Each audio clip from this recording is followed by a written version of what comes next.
I didn't have a strong relationship with the theater growing up. I never fancied myself a theater person, just a weird little punk kid. I mean, I went to the Guthrie on field trips like every kid in Minnesota does, but it really didn't speak to me in a way until I discovered street performing and improv. I went to see an improv show. It was one of those moments of like, there, but for a little more courage, that could be me.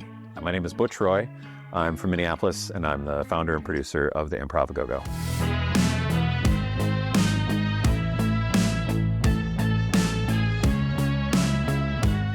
The Improv A-Go-Go is a weekly showcase of unscripted improv performance from artists all over the Twin Cities and all across the country. I discovered improv, like a lot of people do that get into improv, by sitting in the audience and seeing an amazing show. And I was like, that is the kind of theater that I want to do. I want to be up there doing that. Not only did the people on stage seem like real people, like it could be me, but I wanted to explore that space in front of an audience. I started taking classes. I got to be in a class with the main stage performers. I was learning with the best of the best. It was absolutely incredible. I got on a student group that stayed together for 2 years. There were 13 of us, and we all just showed up every Tuesday night to just get on stage and be weird. I began teaching, and from there started producing. I wanted more opportunities to be on stage, and I wanted to provide more opportunities to be on stage because I knew how hard it was to find stage time doing an improv show. We were always the other thing that was put on, Tuesday nights at 11 p.m. after the other shows. So we knew we wanted to come together as five-man job and produce more opportunities for improvisers to get on stage and just do improv and make that the focus of the show. Five-man job is a trio that came together out of my student group. We really wanted to explore breaking all the rules and sort of experimenting with what can't be done.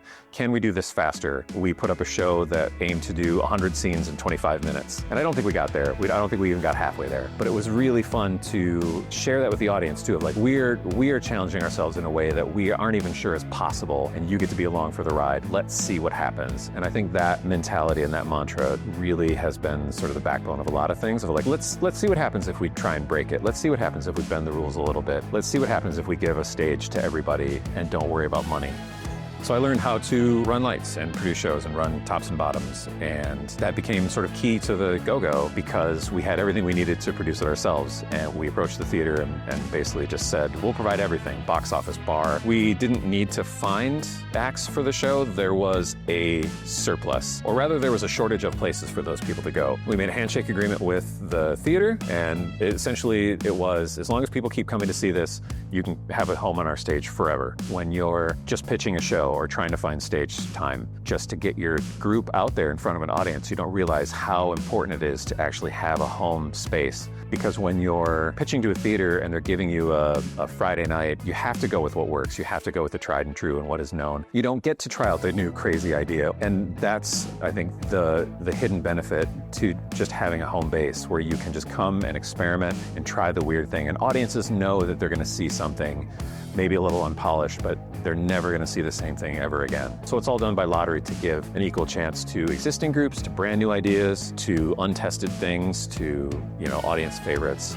All have the same shot to get 3 weeks on stage. So when we opened the show, tickets were $1, and we treated it very much like, this is a $10 show that we're giving you for $1. Anybody can come up with $1. You can find $1 in the couch cushions, or I have had people tell me that they found $1 in their car and decided to come to the show. And we wanted it to be that easy, like just as little barrier to entry as we could possibly make. When the nonprofits stabilized, we changed it to just pay what you like. And what we found was people paid far more than we thought they would be willing to, because it was all built on showcasing this community that we have. And when you support a community like that, they will support you back in ways that are really, really wonderful. So when we made the leap to open a nonprofit theater, it was really frightening and really risky, and we had $94 in the bank. But what we lacked in cash, we made up for in community. There are so many moments that make it all so special, and I feel profoundly privileged to get to remember so many of them, that I was there for so many of those things, because it is so fleeting, and it is, in a lot of ways, that experience lives only in the memories of the people that were there. So you get to know that I'm one of 6 people that